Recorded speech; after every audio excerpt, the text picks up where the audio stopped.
여러분 안녕하세요. 밤새 평안하셨습니까? 3월 13일 수요일 아침입니다. 오늘도 우리에게 주신 하루 한 말씀으로 주님의 말씀 묵상하며 시작하는 복된 하루 함께 보내시기 바랍니다. 오늘 우리에게 주신 말씀은 욥기 25장입니다. 1절부터 6절까지 전체 구절이 짧은데요. 제가 봉독해 올리겠습니다. 수아 사람 빌닷이 대답하여 이르되 하나님은 주권과 위엄을 가지셨고 높은 곳에서 화평을 베푸시느니라. 그의 군대를 어찌 계수할 수 있으랴. 그가 비추는 광명을 받지 않은 자가 누구냐. 그런즉 하나님 앞에서 사람이 어찌 의롭다 하며 여자에게서 난 자가 어찌 깨끗하다 하랴. 보라, 그의 눈에는 달이라도 빛을 발하지 못하고 별도 빛나지 못하거든. 하물며 구더기 같은 사람, 벌레 같은 인생이랴. 아멘. 주님의 말씀입니다. 주님께 감사드립니다. 이 아침에 우리에게 주신 말씀 가지고 사람은 비천한가 존귀한가라는 제목으로 말씀을 증거하도록 하겠습니다. 다시 제목을 말씀드릴까요? 사람은 비천한가 아니면 존귀한가?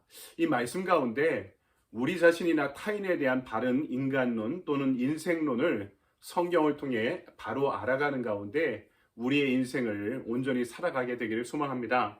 오늘 말씀을 보면 욥과 세 친구 간의 3라운드의 논쟁이 본격화됩니다. 맨 처음에 등장한 것은 연장자인 엘리바스였죠.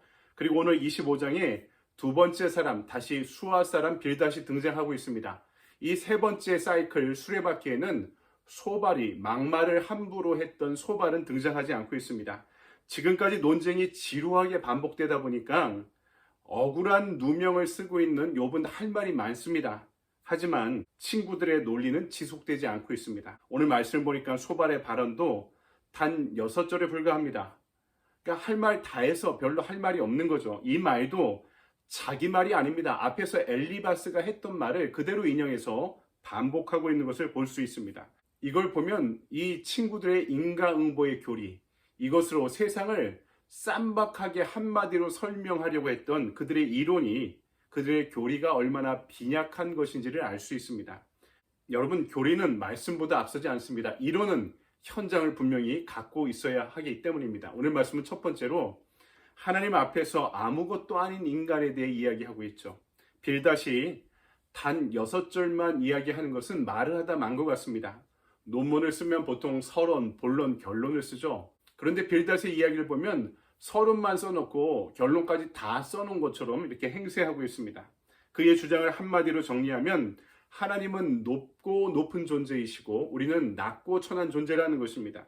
온 세상의 주권도 하나님께 있고 하나님의 군대는 셀 수 없을 정도이고 하나님의 빛은 너무나 밝아서 그 빛 앞에 달도 별도 그 빛을 잃어버리고 만다는 것입니다. 하물며 우리는 그 하나님 앞에서 구더기 같고 벌레 같은 존재다, 이렇게 비하하며 이야기하고 있죠. 여러분, 이것은 하나님과 인간 사이에 어떤 간격이 존재하고 있음을 보여주고 있습니다. 양적인 차이만이 아니라 절대적이고 질적인 차이가 있다는 것을 보여주고 있는 것이죠. 하나님은 창조주이시고 우리는 피조물입니다. 하나님은 무한하시고 우리는 유한한 존재입니다. 하나님은 구원자이시고 우리는 구원받아야 될 존재입니다.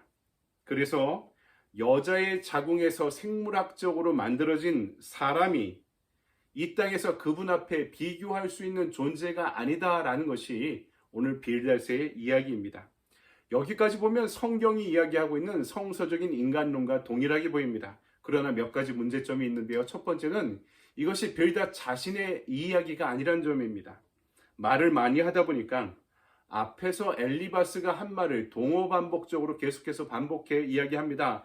4장과 17장을 보면은 엘리바스가 욥과 논쟁하면서 하는 이야기를 빼다 박은 채로 그대로 오늘 6절의 말씀으로 빌닷이 이야기하는 것을 볼 수 있습니다. 또 하나는 하나님과 인간의 질적 차이를 언급하는 이 의도의 불순함입니다. 지금 하나님 앞에서 한없이 비천한 인간론을 주장하는 이유는 욥에 대해서 그의 길을 팍팍 죽여버려서 하나님 앞에 꼼짝 말라, 너희 죄를 다 털어놓으라 라는 의도를 갖고 있었던 것입니다.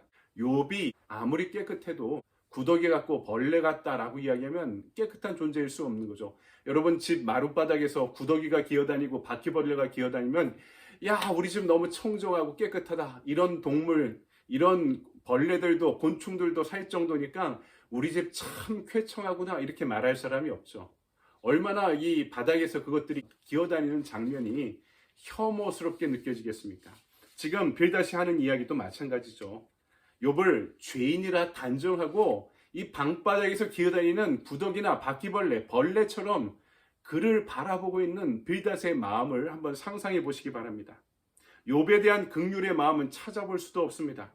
그의 발언 뒤에는 나는 욥과 다르다라는 우월의식이 숨어 있다는 것을 우리는 알 수 있습니다. 그래서 그의 주장은 진리를 자처하고 있지만 일리만도 못한 무리한 주장으로 전락하고 만 것입니다. 두 번째로, 그렇다면 우리는 인간을 어떻게 이해해야 될까요? 창조주 하나님의 무한한 권능과 주권을 노래하는 성경의 여러 구절이 많죠. 신구약 성경에 이런 구절들이 꽉 차 있습니다. 여기서 우리는 시편 8편을 주목해 보고자 합니다. 이 욥기의 말씀과 참으로 동일한 맥락에 있는 말씀입니다. 시편 8편 4절에서 8절을 제가 읽어 보겠습니다. 사람이 무엇이기에 주께서 그를 생각하시며 인자가 무엇이기에 주께서 그를 돌보시나이까? 그를 하나님보다 조금 못하게 하시고 영화와 존귀로 관을 씌우셨나이다. 주의 손으로 만드신 것을 다스리게 하시고 만물을 그의 발 아래 두셨으니 곧 모든 소와 양과 들짐승이며 공중의 새와 바다의 물고기와 바닷길에 다니는 것이니이다. 아멘. 하나님의 주권과 위엄을 찬양하는 것은 동일하지만 빌닷의 주장과 시편 기자의 노래, 그리고 창세기의 창조 이야기는 여러 가지 차이점을 갖고 있습니다. 빌닷은 지금 인간을 구더기처럼 쓸모없는 존재로 묘사하고 있습니다. 하지만 시편의 노래, 창세기의 창조 이야기는 인간에게 매우 독특한 사명이 주어졌음을 분명하게 전하고 있습니다. 그것은 바로 하나님께서 지으신 창조 세계를 다스리고 보존해야 되는 매우 중요한 과제임을 알 수 있습니다. 그리고 특별히 살펴볼 점은 인간이 바로 하나님의 형상대로 지음받은 존재임을 이 시편 기자는 창세기 이야기는 분명히 전하고 있습니다. 빌닷처럼 너는 구더기 같은 존재니까 입 닥치고 있어라 라고 이야기하는 것이 아닙니다. 하나님의 자녀로서 하나님의 형상으로 지음받은 존재가 되어 하나님의 일을 동역하는 이 인간론이 성경 본연의 인간론에 가깝다는 것입니다. 우리는 죄인이지만 동시에 의인이기도 합니다. 우리는 비천하지만 그리스도께 받아들여져 구원받아 하나님의 자녀가 된 존재가 되었습니다. 그것도 독생자 예수 그리스도의 피와 살로 우리를 구원하시는 십자가의 그 크신 은혜와 사랑으로 죄인이고 비천한 우리가 있는 그대로의 모습으로 받아들여져 하나님의 자녀라는, 구원받은 자라는, 그리스도의 제자라는 존귀한 존재로 부름받고 거듭난 존재가 되었다는 것입니다. 옛날 구원파에서 교육받다가 마음의 혼란에 빠진 자매가 있었습니다. 맨날 교회에서 너는 죄인이야, 죄인이야, 죽을 수밖에 없는 죄인이야, 이것만 가르치고 그 이후의 과정을 가르치지 않았던 것입니다. 그러니까 이렇게 교육받고 나는 이런 존재야, 쓸모없는 존재야 라고 강요받은 자기 정체성을 갖고 있다 보니까 혼란한 겁니다. 자기 자신의 인생에 대한 자의식을 잃어버리고 만 것입니다.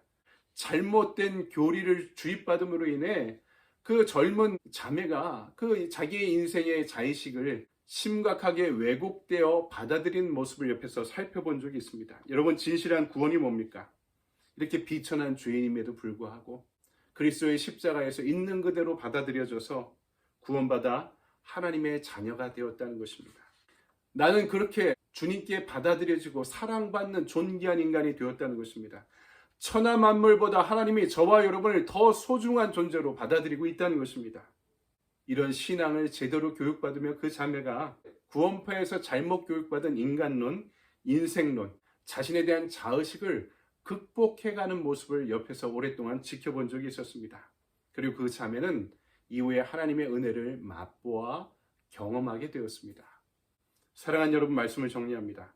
미국의 기독교 사회윤리학자이자 신학자인 라이놀드 니번은 인간의 근본적인 죄가 두 가지가 있다. 하나는 교만이고 또 하나는 나태함이다. 이렇게 이야기했습니다. 옳습니다.